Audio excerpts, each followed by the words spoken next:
Amen.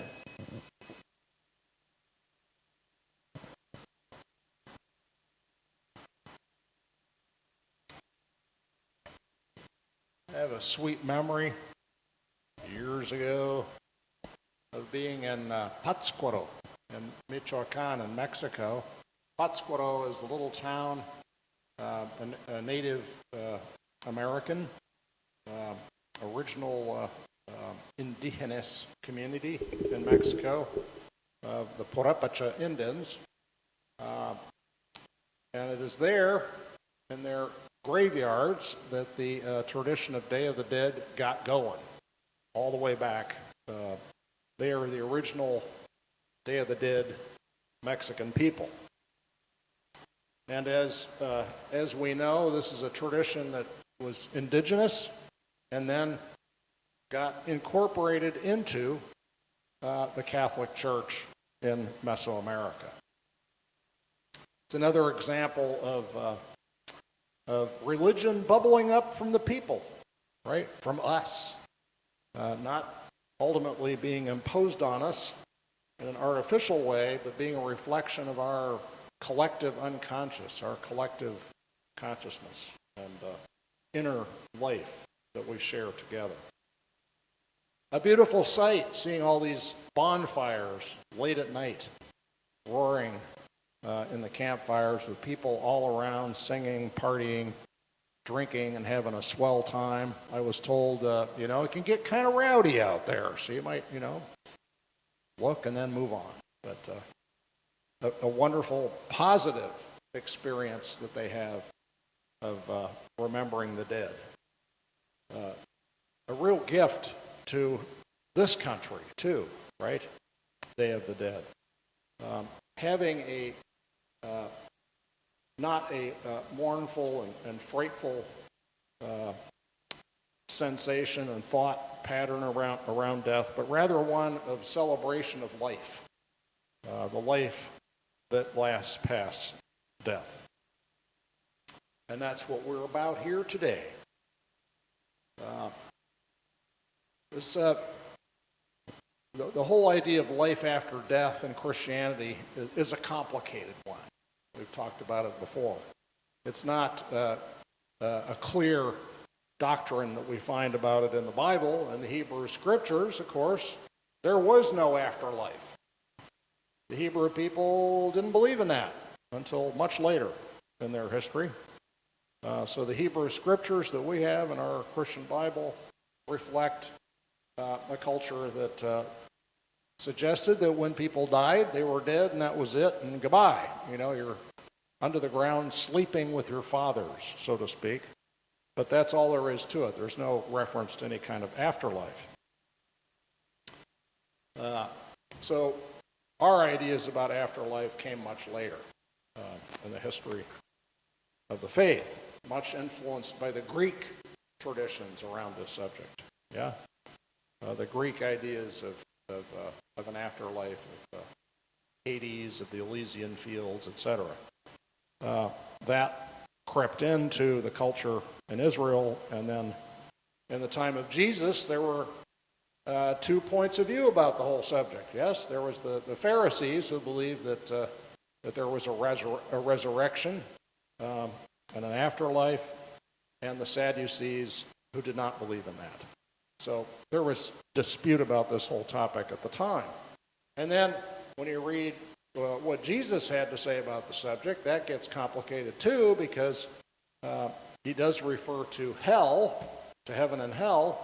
But when he talks about heaven, he's clearly talking about something that happens on earth, right? That the kingdom of heaven is coming to earth. It is the outermost heavens where God lives. That's breaking through the 7 heavens, the 6 planetary heavens, layers of heaven. And the outermost heavens realm is now coming down to earth to directly rule over the earth. That was the cosmology of the early Christians. They believed that heaven was coming to earth. And in the book of Revelations, we see that, right? At the end of the book of Revelations, the heavenly city, the New Jerusalem, comes down to earth. It's here. It's on the earth. And when Jesus talked about the kingdom of heaven, he was talking about something that's here among us. And he kept telling people, it's already here. Can you see it? Do you have eyes to see? Do you have ears to hear that the kingdom is already here? It needs to be fulfilled. It needs to be brought to full fruition, but it's already here. And that's something for us to remember. You know, this church is a little patch of paradise. This church is a little New Jerusalem. And we are a model of how that could be in the rest of the world, too. So the challenge for us is not to create an otherworldly afterlife, but a new worldly life here on this earth.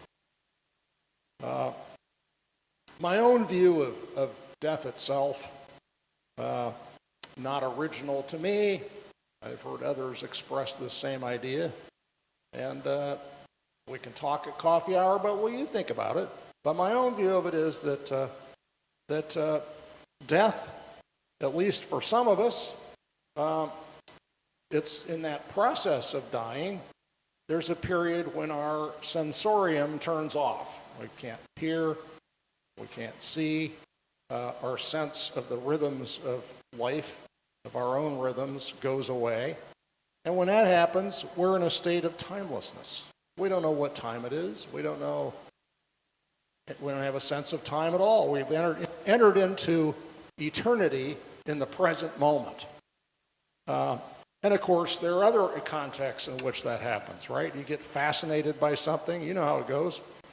Time stops. We've talked about this before. Moments in our lives when time stops.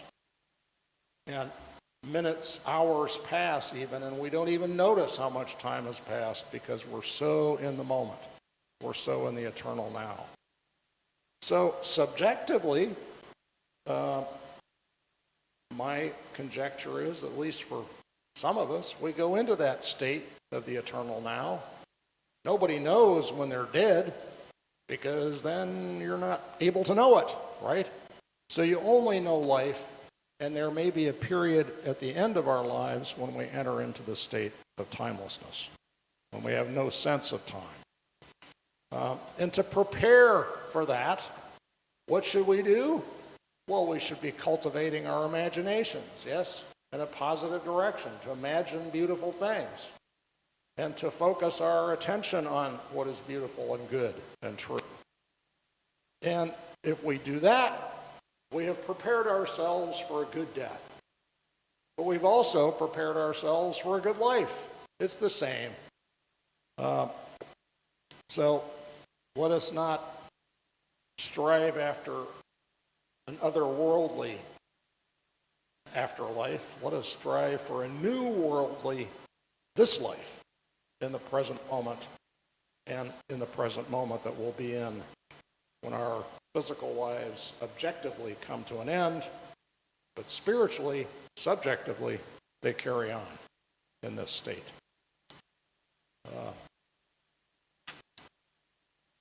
Years ago, I went to the dump. It was back when we had a pickup truck and we had a load of junk to get rid of. So I go to the transfer station. And at this transfer station, inside this cavernous barn of a building with a big hole where you push the stuff out of your pickup truck and into it, there's a sign above the hole that says, "Do not jump into the pit." Do not jump into the pit. Well, you would think that would go without saying, but apparently people do jump into the pit, and of course they run the extreme risk of being scooped up by the gigantic front-end loader that's pushing the garbage into freight cars to be hauled away. And those guys driving the front-end loader, they're not going to hear you when you go, stop, stop, you're going to have to deal with your subjective eternity sooner than maybe you planned if you jump into the pit. So there's this sign, and it did make me laugh. But then I thought, it's like, well, that ain't that it, man? We're the fact is, we do jump into the pit, right? We do it a lot. It's like we know better, but we jump in to resentment, and we jump into snap judgments, and we jump into prejudices, and we jump into bad attitudes. We jump into those pits. We do it all the time. And we know it's not good. We know that, all that we're going to have to deal with is some kind of metaphorical front-end loader, right?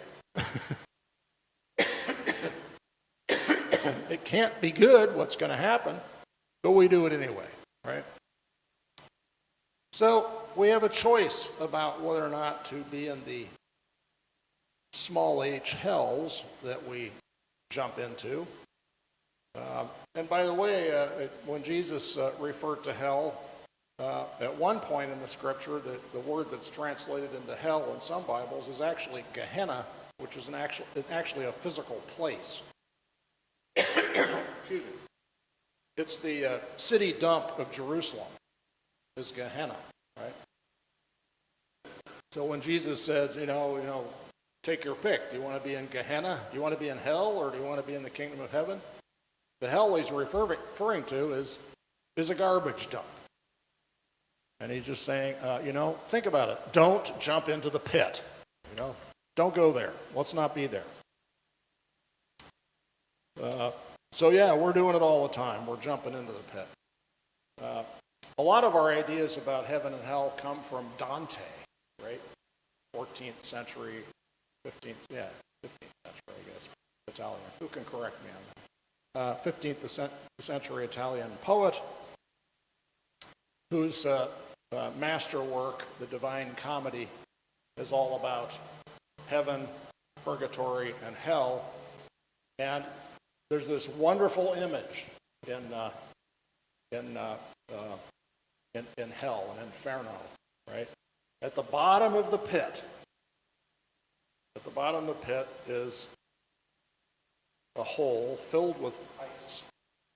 And the reason it's ice is because Satan has been cast down to the bottom of that pit.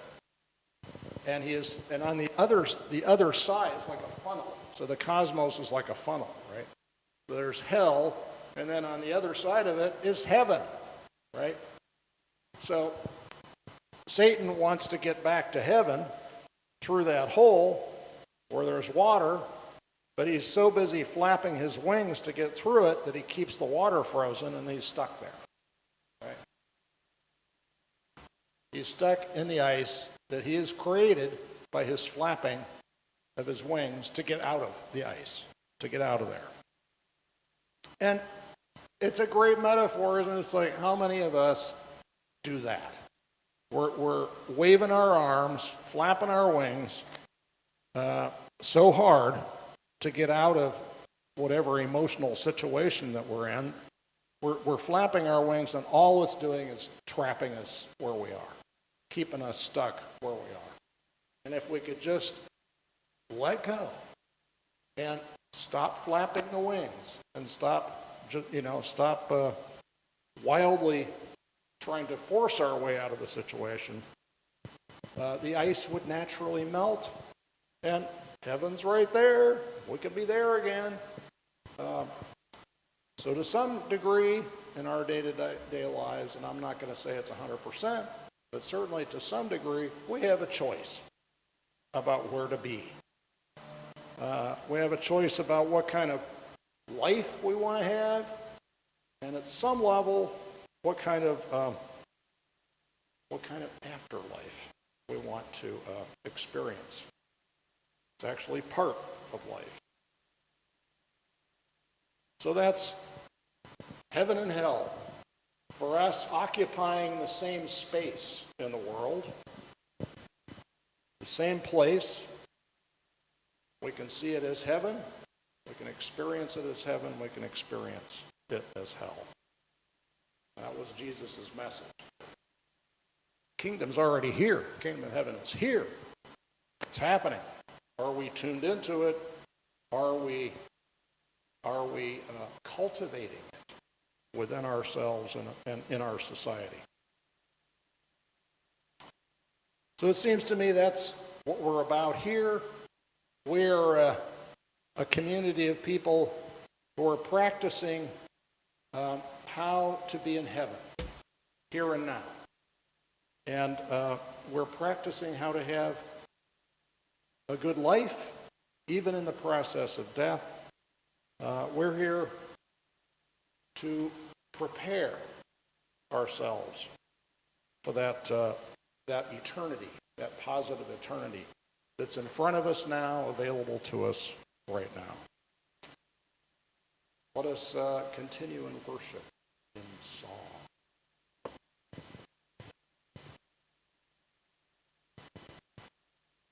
Well, it's time for communion, actually. Yes. Communion. Yes.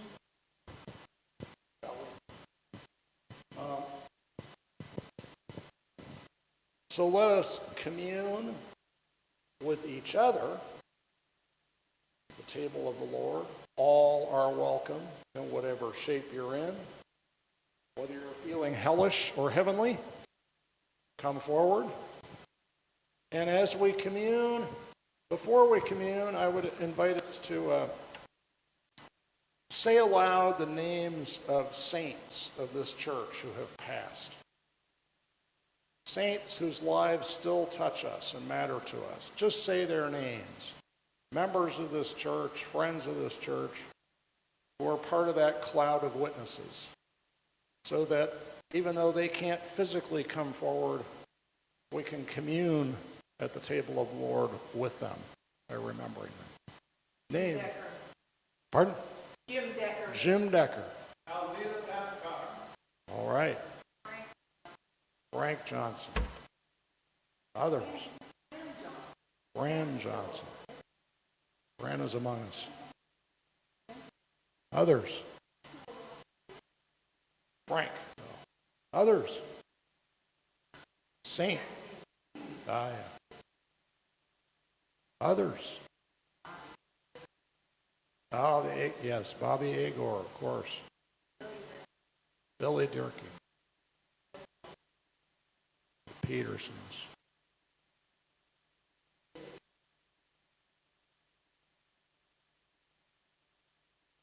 Yes. Physically gone for our midst. Marilyn Davis. Aha. Who? Chris Kearney.